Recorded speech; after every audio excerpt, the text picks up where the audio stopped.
আরে ধুর, ওই ক্যান্সার ট্যান্সার কিছু হবে না। আমি রোজে ত্রিফলা খাই, কবিরাজি ওষুধ খাই, কিছু হবে না। ক্যান্সার সবসময় শুরু হয় নিঃশব্দে, না ব্যথা, না জ্বর, কিছুই না। So recently, my father got diagnosed with cancer, more specifically a squamous cell carcinoma of the heart palate.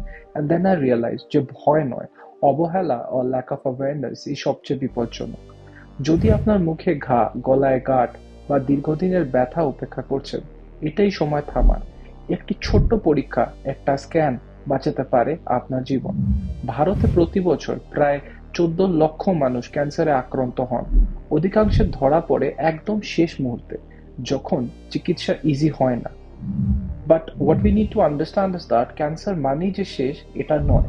সময় মতো একটা ছোট্ট আল্ট্রাসাউন্ড, একটা oral check up, mammogram, but একটা সিম্পল বায়োপসি হাজার হাজার পরিবারকে নতুন জীবন দিচ্ছে। হ্যান্স এই 7th of November national cancer awareness ডেতে শুধু নিজের জন্য নয়, এই ভিডিওটি শেয়ার করুন, কারণ আপনার একটা শেয়ার হয়তো কারো বাবা, মা বা বন্ধুর জীবন বাঁচাতে পারে। So this is doctor Amrik signing of.